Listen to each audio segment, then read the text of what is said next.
Hello नमस्कार दोस्तों, हमारे जीके गुरु ट्रिक्स चैनल में आपका स्वागत है। आज हम आपके लिए चतुश्रेणी कर्मचारी भर्ती परीक्षा, राजस्थान की सबसे बड़ी भर्ती परीक्षा है चतुश्रेणी कर्मचारी 4th ग्रेड, जिसमें साइंस का टॉपिक दे रखा है, विज्ञान का टॉपिक दे रखा है, मानव शरीर की संरचना एवं उसके अंगतर एवं मानव रोग। बहुत ही महत्वपूर्ण टॉपिक है दोस्तों। इस टॉपिक से जरूर क्वेश्चन आएगा दोस्तों, और सुमेलित वाला भी आ सकता है, सुमेलित करने वाला भी आ सकता है, और वन शॉट भी आ सकता है। इसके लिए राजस्थान की अब तक की जितनी परीक्षाएं हुई हैं उनमें पूछे गए टॉप PYQs लेके आए हैं। आपको हमारी क्लास से 5 प्रश्न साइंस के पूछे जाएंगे, जरूर पूछे जाएंगे दोस्तों। हुबहू छपने वाले प्रश्न लाएंगे, ऐसे ही प्रश्न छपेंगे आपके एग्जाम में। तो वीडियो को एंड तक देखें दोस्तों, वीडियो को पूरा देखें और वीडियो को लाइक जरूर करें। जो भाई हमारे जीके गुरु ट्रिक्स चैनल के साथ नए जुड़े हैं उनसे प्लीज रिक्वेस्ट है, चैनल को सब्सक्राइब करें और अधिक से अधिक शेयर भी करें। आज मानव शरीर की संरचना, अंग तंत्र एवं मानव रोग की पहली क्लास है, जिसमें टॉप PYQs लेके आए हैं। हम 2 क्लास में या 3 क्लास में हम मानव शरीर संरचना, अंग तंत्र पूछे गए टॉप PYQs जितने भी पूछे गए, बार बार पूछे जाने क्वेश्चनों को हम सॉल्व करा रहे हैं, जो आपके लिए रामबाण साबित होंगे, आपके लिए रामबाण साबित होंगे। जो भी 4th ग्रेड चतुश्रेणी कर्मचारी एग्जाम की तैयारी कर रहा है उसके लिए हम बहुत ही महत्वपूर्ण क्लास लेके आए हैं। तो वीडियो को एंड तक देखें दोस्तों। जो भाई हमारे टेलीग्राम चैनल पर जुड़ना चाहते हैं वो वीडियो के डिस्क्रिप्शन में जाएं, टेलीग्राम चैनल की लिंक पर क्लिक करें, टेलीग्राम चैनल को ज्वाइन कर सकते हैं, जिस पर आपको इस क्लास की PDF और भी महत्वपूर्ण PDF हैं वो आपको मिलेंगी। लेकिन वो PDF है, क्लास की PDF वो अगले दिन मिलेगी, क्लास की PDF अगले दिन मिलेगी, और बाकी की PDF हैं और भी महत्वपूर्ण जानकारी वो आपको साथ ही साथ मिलती रहेंगी। आज पहली क्लास को शुरू कर रहे हैं। 2 दिन की क्लास नहीं हुई थी दोस्तों, किसी कारण से 2 दिन की क्लास नहीं हो पाई थी। आज हम क्लास को शुरू कर रहे हैं, जिसमें पहला प्रश्न आपकी स्क्रीन पर आ रहा है दोस्तों। पहला प्रश्न दे रखा है, मानव शरीर के तापमान होता है, मनुष्य के शरीर का जो तापमान होता है वो कितना होता है, ये पूछा गया है दोस्तों। बहुत ही महत्वपूर्ण प्रश्न है दोस्तों। कांस्टेबल परीक्षा 2011 में आया था और 2016 में रीट L2 की परीक्षा में आया था, लेवल 2 में 2016 में। तो मनुष्य के शरीर का जो तापमान होता है वो कितना होता है, मानव शरीर का जो तापमान होता है वो कितना होता है, ये पूछा गया है। तो मानव शरीर का तापमान होता है वो 98.6 डिग्री सेंटीग्रेड होता है, 98.6 डिग्री फ़ारेनहाइट होता है दोस्तों। कितना होता है, फ़ारेनहाइट होता है, लेकिन इसमें सेंटीग्रेड दे रखा है तो ये होगा नहीं ऑप्शन। और सेंटीग्रेड में देखेंगे तो 37 डिग्री सेंटीग्रेड होता है, लगभग 36.9 डिग्री सेंटीग्रेड होता है। तो ऑप्शन 2 आपका सही जवाब बनेगा। अगर फ़ारेनहाइट में पूछा जाएगा तो उसका होगा 98.6 फ़ारेनहाइट होगा। कितना होगा, 98.6 फ़ारेनहाइट होगा। और डिग्री सेंटीग्रेड में पूछा जाएगा आपको तो उसका होगा 37 डिग्री सेंटीग्रेड या 36.9। ये होता है मानव शरीर का तापमान, सामान्य तापमान इतना होता है दोस्तों। तो इसमें आपका सही जवाब हो जाएगा सेंटीग्रेड में, ऑप्शन है ये सेंटीग्रेड 98.6। पीछे वैल्यू नहीं देखेंगे तो आपको जरूर आंसर आप 4 लगा दोगे, लेकिन पीछे वैल्यू देखेंगे ना, इस सेंटीग्रेड में दे रखे हैं सभी, तो सेंटीग्रेड में होता है मानव शरीर का तापमान लगभग 37 डिग्री सेंटीग्रेड होता है। ऑप्शन 2 आपका सही जवाब हो जाएगा, ऑप्शन 2। अगला सवाल है आपका,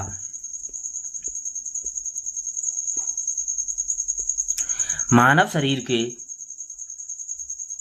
सबसे लंबी कोशिका कौन सी होती है, तंत्रिका कोशिका, मांसपेशी कोशिका, यकृत वृक्क कोशिका। तो मानव के शरीर में जो सबसे लंबी कोशिका होती है वो आपकी तंत्र कोशिका होती है, सबसे लंबी कोशिका होती है। ऑप्शन 1 आपका सही जवाब हो जाएगा। मानव शरीर में सबसे लंबी कोशिका तंत्र होती है, जिसकी लंबाई 90 सेंटीमीटर होती है। कितनी होती है, 90 सेंटीमीटर तक लंबाई होती है इसकी, मानव तंत्र कोशिका की 90 सेंटीमीटर लंबाई होती है। तो जिसमें आपका जवाब होगा ऑप्शन 1 आपका सही जवाब हो जाएगा। जिन भाइयों ने अभी तक हमारी वीडियो को लाइक नहीं किया है उनसे प्लीज रिक्वेस्ट है वीडियो को लाइक जरूर करें। आपका व्याख्या दे रखी है ये कि मानव शरीर की सबसे लंबी कोशिका होती है वो तंत्रिका तंत्र कोशिका होती है, जिसकी लंबे 90 सेंटीमीटर की क्या होती है, लंबाई होती है। अगला सवाल दे रखा है, मानव शरीर की सबसे बड़ी ग्रंथि कौन सी होती है, ये इसमें पूछा गया है ग्रंथि। तो मानव शरीर की ग्रंथियां यकृत, अग्नाशय, अधवृक, थाइमस। 2021 में पूछा गया था ये क्वेश्चन। तो मानव शरीर की सबसे बड़ी ग्रंथि होती है वो आपकी ग्रंथि होती है यकृत, लीवर होती है। ऑप्शन एक आपका सही जवाब हो जाएगा। मानव शरीर की सबसे बड़ी ग्रंथि होती है यकृत, जो 15 से 22 सेंटीमीटर तक लंबी होती है और जिसका भार होता है वो 1.5 किलोग्राम होता है। कितना होता है, 1.5 किलोग्राम होता है। इसका प्रमुख कार्य होता है वो पित्त का श्रावण करना होता है, यूरिया का संश्लेषण करना होता है और विटामिनों का संश्लेषण करना होता है। इसका प्रमुख कार्य यकृत, लीवर का। तो इसमें ऑप्शन एक आपका सही जवाब हो जाएगा। डिटेल भी दे सकते हैं दोस्तों। अगला सवाल है आपका, मनुष्य की जीभ के किस क्षेत्र तक कड़वाहट की संवेदना सीमित रहती है। मनुष्य की किस क्षेत्र, जीभ में किस क्षेत्र तक कड़वाहट की संभावना रहती है। कहाँ से हम पता चलाते हैं कि कड़वा है, मीठा है, खट्टा है, कैसे। अगला भाग, किनारे पर, मध्य भाग, पिछला भाग। तो मनुष्य की जीभ में जो पिछला भाग होता है उससे पता चलता है कि यहाँ कड़वाहट है, पिछले भाग तक सीमित होता है। ऑप्शन 4 आपका सही जवाब हो जाएगा। इसकी व्याख्या भी देख सकते हैं कि मनुष्य की जीभ के पिछले या पश्च भाग में कड़वाहट की संवेदना होती है, जबकि जीभ के आगे के भाग में मीठे की संभावना होती है, स्वीट, और पार्श्व भाग के किनारों पर खट्टे की, और अग्र, छोर और किनारों पर नमकीन का स्वाद होता है। अब जीभ से आगे के भाग से हम मीठा का पता लगाते हैं और किनारों से खट्टे का पता चलता है, और नमकीन होगा तो उसे अग्रभाग से पता चलता है, किनारों से। जिन भाइयों ने अभी तक हमारी वीडियो को लाइक नहीं किया है उनसे प्लीज रिक्वेस्ट है वीडियो को लाइक जरूर करें। अगला सवाल दे रखा है आपका, कौन सा जोड़ा सुमेलित है। कौन सा जोड़ा सुमेलित है। अब इसमें दे रखा है आशय, आशय नहीं है, अग्नाशय, अंतःस्रावी ग्रंथि, कूपिका श्वसन, अरक्तता, अधिक मात्रा में हीमोग्लोबिन, वृक्क धमनी, हृदय। तो इसमें सुमेलित है वो आपका सुमेलित यही है कि कूपिका श्वसन होता है। ऑप्शन 2 आपका सही है। श्वसन पथ होता है वो आपका वायु नासिका क्षेत्र से, मुख गुहा से, फेरिंग्स, फिर कंठ द्वार को होकर स्वर तंत्र में जाके श्वास नली में होते हुए फेफड़ों तक पहुंचती है वायु। ऑप्शन 2 आपका सही जवाब हो जाएगा। जिन भाइयों ने अभी तक हमारी वीडियो को लाइक नहीं किया है उनसे प्लीज रिक्वेस्ट है वीडियो को लाइक जरूर करें। अगला सवाल दे रखा है आपका, निम्नलिखित में से मनुष्य का उत्सर्जी अंग कौन सा है। फेफड़े, त्वचा, वृक्क, सभी। तो उत्सर्जी अंग, तो उत्सर्जी अंग है, ये सभी उत्सर्जी अंग है। फेफड़े हैं, त्वचा है, वृक्क है, सभी उत्सर्जी अंग है। उत्सर्जी अंग होते हैं आपके फेफड़े हैं, आंत हैं, यकृत, लीवर है, किडनी है और त्वचा है, स्किन है, लंग्स। ये सभी क्या होते हैं, उत्सर्जी अंग होते हैं। तो इसमें आपका सही जवाब हो जाएगा ऑप्शन 4 आपका सही जवाब हो जाएगा, उपरोक्त सभी। कशेरुकों के विभिन्न उत्सर्जी अंग ये उनके कार्य, जो उत्सर्जी अंग है उनके कार्य क्या होते हैं। वृक्क, किडनी होता है, किडनी का कार्य क्या होता है, नाइट्रोजनी अवशेष पदार्थ, जल की अतिरिक्त मात्रा एवं टॉक्सिन्स को शरीर से बाहर करना होता है, क्या वृक्क होता है, किडनी का काम होता है ये। और त्वचा का काम होता है जल, खनिज लवण, स्वेद एवं कुछ मात्रा में नाइट्रोजनी अवशेष पदार्थों को शरीर में बाहर निकालना होता है। शरीर से बाहर निकालना क्या होता है, त्वचा पे होता है, स्किन पे होता है। अगला है फेफड़े हैं, लंग्स। फेफड़े CO2 एवं कार्बन डाइऑक्साइड होती है एवं जल को जल वाष्प के रूप में शरीर से बाहर निकालते हैं। आंत तंत्र, आंत होती हैं वो अनपचे या अपने उत्सर्जी पदार्थों को मल के रूप में शरीर से बाहर निकालते हैं। यकृत होता है वो अमोनिया को यूरिया में बदलता है जब बाहर निकलता है। तो ये प्रमुख उत्सर्जी अंग हैं मानव शरीर के। अगला सवाल है आपका, प्रतिवर्ती रिफ्लेक्स क्रियाओं का नियंत्रण किसके द्वारा किया जाता है। मस्तिष्क, मेरुरज्जु तंत्रिकाएं, कोशिकाएं। तो प्रतिवर्ती रिफ्लेक्स क्रियाओं का नियंत्रण किसके द्वारा किया जाता है। तो ये क्रियाओं का नियंत्रण किया जाता है मेरुरज्जु के द्वारा। ऑप्शन 2 आपका सही जवाब हो जाएगा, मेरुरज्जु के द्वारा। ऐसी अनैच्छिक दैहिक प्रतिक्रियाएं जिस पर प्रमस्तिष्क का कोई नियंत्रण नहीं होता है उसे प्रतिवर्ती रिफ्लेक्स या प्रतिक्षेप प्रतिक्रिया कहते हैं। इसका नियंत्रण केंद्र मध्यरज्जु होता है। उदाहरण जैसे हमारी किसी उंगली पर पेन या अन्य नुकीली वस्तु के छू जाता है तो अचानक पैर के नीचे सांप का आ जाना, ये सभी क्या है?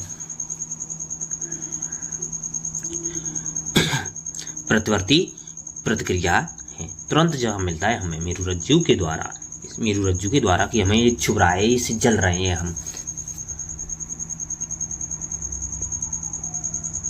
अगला सवाल है, मानव मस्तिष्क का वजन लगभग कितना होता है औसत? 1.64, 1.36, 1.40, 1.63। तो औसत में मानव मस्तिष्क का वजन होता है वो होता है आपका 1.36 किलो होता है। ऑप्शन 2 आपका सही जवाब हो जाएगा। अगला सवाल है आपका, रक्तचाप और उल्टी जैसी अनैच्छिक क्रियाओं को पश्च मस्तिष्क किस भाग द्वारा नियंत्रण किया जाता है? तो रक्तचाप है, उल्टी जैसी अनैच्छिक क्रियाएं होती हैं उनको मस्तिष्क की पश्च मस्तिष्क के किस भाग के द्वारा नियंत्रण किया जाता है? Medulla oblongata, pons, cerebellum, cerebrum. तो इनको नियंत्रण किया जाता है वो आपका मेडुला ओब्लांगेटा के द्वारा किया जाता है। नियंत्रण अनैच्छिक क्रियाओं पर नियंत्रण मेडुला ओब्लांगेटा के द्वारा किया जाता है। ऑप्शन 1 आपका सही जवाब हो जाएगा। जिन भाइयों ने अभी तक हमारी वीडियो को लाइक नहीं किया उनसे प्लीज रिक्वेस्ट है वीडियो को लाइक जरूर करें। मानव शरीर में श्वसन का कार्य केंद्रीय नियंत्रण मेडुला ओब्लांगेटा में स्थित होता है। मेडुला ओब्लांगेटा मस्तिष्क का सबसे पीछे का भाग होता है। इसका मुख्य कार्य उपापचय, रक्तदाब, आहार नाल के क्रमाकुंचन ग्रंथि स्राव और हृदय की धड़कनों का नियंत्रण करना होता है। अगला सवाल है आपका, निम्नलिखित में से कौन सा मानव श्वसन तंत्र का भाग नहीं है? श्वसनी, कूपिकाएं, मेडुला, कंठ। तो ये पशु परिचय 2024 की परीक्षा हुई थी, लेटेस्ट प्रश्न है। दोस्तों श्वसन तंत्र का भाग नहीं है वो आपका भाग नहीं है आपका मेडुला है वो श्वसन तंत्र का भाग नहीं है। ऑप्शन 3 आपका सही जवाब हो जाएगा। आपका अगला सवाल है मनुष्य की आहार नाल में होते हैं। मनुष्य की आहार नाल होती है उसमें क्या होते हैं? ग्रसनी, आमाशय, यकृत, आंत, मलाशय। तो मनुष्य की आहार नाल में होते हैं वो आपके इस ग्रसनी होती है, आमाशय होता है, यकृत नहीं होता है, आंत होती है, मलाशय होता है, ये सब होते हैं। सी को छोड़कर सही है तो सी नहीं होगा। ऑप्शन 2 का सही जवाब हो जाएगा ABDE।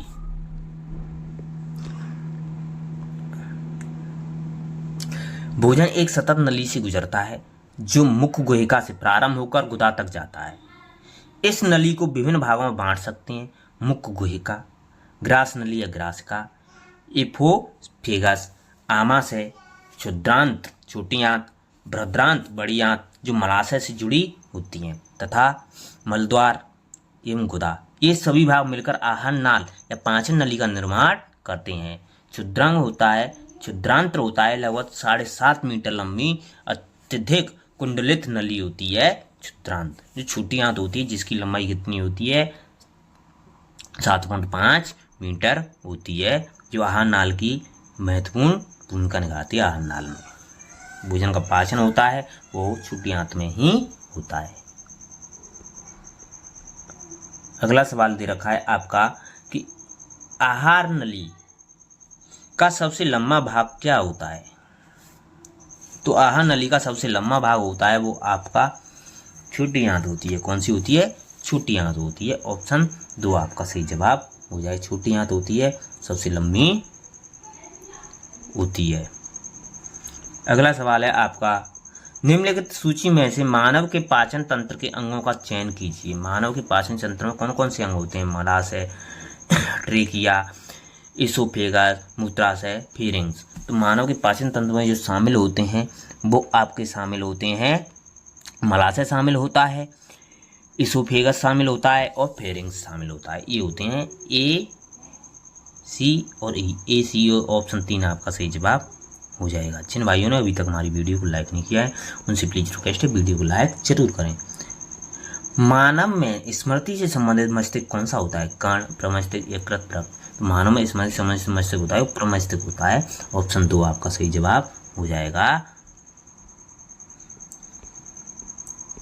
तो मानव शरीर में जो मस्तिष्क उसके भाग हैं। मस्तिष्क के भाग दे रखे हैं दोस्तों कि मस्तिष्क का करण होता है, ये प्रमस्तिष्क होता है। इधर ये हाइपोथैलेमस ग्रंथि होती है, ये मध्य मस्तिष्क होता है। यहाँ यहीं पॉन्स होते हैं, यहीं क्या होता है, मेंडुला ऑब्लिंगुएटा होता है, अनुमस्तिष्क होता है आगे, और मेरुरज्जु होता है। तो इसमें इसके क्या क्या कार्य हैं। तो प्रमस्तिष्क होता है वो स्मरण शक्ति, विचार शक्ति और इच्छा शक्ति का केंद्र होता है प्रमस्तिष्क। जो शारीरिक क्रियाओं को नियंत्रित करता है, कौन करता है, प्रमस्तिष्क करता है। स्मरण शक्ति है, विचार शक्ति है, इच्छा शक्ति का केंद्र होता है। जो शारीरिक क्रियाओं को क्या करता है, नियंत्रण करता है, वो कौन होता है, मेरुरज्जु, वो प्रमस्तिष्क होता है दोस्तों। हाइपोथैलेमस होती है अंतःस्रावी ग्रंथियों से स्रावित होने वाले हार्मोन्स का नियंत्रण करता है। इसमें भूख, प्यास, ताप नियंत्रण, प्यार, घृणा आदि के केंद्र होते हैं। रक्तदाब के जल के उपापचय, पसीना, गुस्सा, खुशी आदि इसके नियंत्रण में होते हैं। मेंडुला ऑब्लिंगुएटा होता है शरीर में अनैच्छिक क्रियाओं पर नियंत्रण कौन रखता है, मेंडुला ऑब्लिंगुएटा रखता है। अनुमस्तिष्क होता है वो शरीर के संतुलन इन पेशी गति को नियंत्रित करता है। शरीर के संतुलन इन पेशी गति को नियंत्रण कौन करता है, अनुमस्तिष्क करता है। प्रमस्तिष्क होता है स्मरण शक्ति, विचार शक्ति और इच्छा शक्ति को नियंत्रित करता है। सारी क्रियाएं होती हैं उनको नियंत्रित करता है। मेरुरज्जु होता है वो आपका प्रतिवर्ती क्रियाओं का संचालन करना एवं संवेदनाओं को मस्तिष्क तक पहुंचाना क्या होता है, मेरुरज्जु का काम होता है।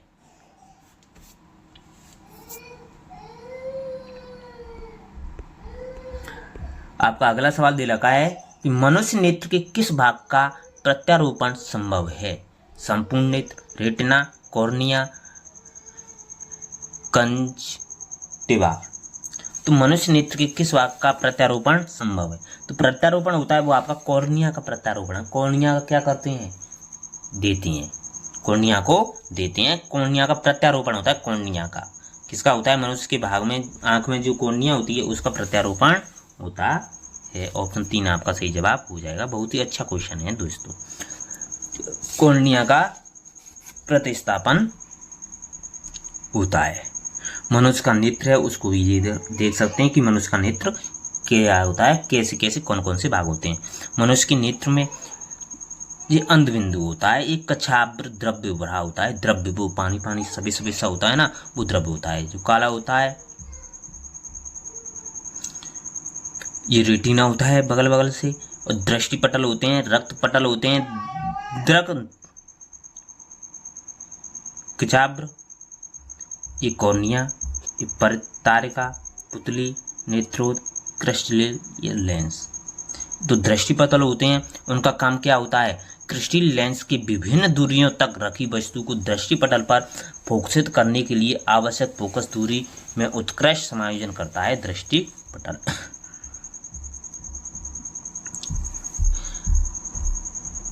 जो कॉर्निया होता है वो नेत्रदान में आंख के कॉर्निया भाग का क्या किया जाता है, दान किया जाता है, प्रत्यारोपण किया जाता है। बहुत ही महत्वपूर्ण है दोस्तों। परितारिका होती है कॉर्निया के पीछे। परितारिका होती है जो काले रंग की पेशियों का समुच्चय होता है, काले रंग की होती है वो परितारिका होती है। यह पुतली के आकार को नियंत्रित करती है, और जब प्रकाश अत्यधिक चमकीला होता है तब पुतली बहुत छोटी बन जाती है। क्रिस्टल लेंस केवल विभिन्न दूरियों पर रखी वस्तुओं को दृष्टि पटल पर फोकसित करने के लिए आवश्यक फोकस दूरी में उत्कृष्ट समायोजन करता है। ये होगी आपकी आंख, नेत्र हो गया दोस्तों। तो जो कॉर्निया होता है उसका क्या किया जाता है, नेत्रदान किया जाता है। नेत्रदान में क्या दिया जाता है, कॉर्निया का भाग दिया जाता है। महत्वपूर्ण क्वेश्चन है दोस्तों। नेत्रदान में कॉर्निया दी जाती, पूरी आंख नहीं दी जाती, कॉर्निया दिया जाता है। थैंक यू दोस्तों, धन्यवाद। आपको वीडियो बहुत ही पसंद आई होगी। लाइक करें और अधिक से अधिक शेयर भी करें। जो भी आपके भाई बहनें कंपटीशन एग्जाम की तैयारी करें उनके लिए वीडियो को अधिक से अधिक शेयर भी करें, और अपनी तैयारी को जारी रखें दोस्तों। हमने 2 दिन क्लास नहीं कराई थी किसी कारण से, अब आपकी क्लास लगातार कंटिन्यू जारी रहेगी। हमको बहुत ही महत्वपूर्ण PDF आपके लिए टेलीग्राम चैनल अपलोड करते रहेंगे, और बहुत ही महत्वपूर्ण टॉप PYQs आपके लिए क्लास में लाते रहेंगे। साइंस के 2 टॉपिक और बचे हैं, 1 टॉपिक और बचा है मेरे हिसाब से, बस वो रह रहा है। उसको कराने के बाद आपकी साइंस पूरी हो जाएगी। प्रकाश तंत्र बता रहा है, क्योंकि अभी ये मानव शरीर के रोग हो रहे हैं, इसके बाद है प्रकाश तंत्र। प्रकाश तंत्र के बाद आपका पूरा वो हो जाएगा, साइंस की पूरी टॉपिक की PYQ सीरीज हो जाएगी। पूरी वीडियो डाल दी है हमने टॉपिक वाइज, बहुत ही महत्वपूर्ण क्वेश्चन है। कल इस क्लास का दूसरा पार्ट आएगा दोस्तों, उसमें आगे के प्रश्न आएंगे। थैंक यू, धन्यवाद। अपनी तैयारी को जारी रखें।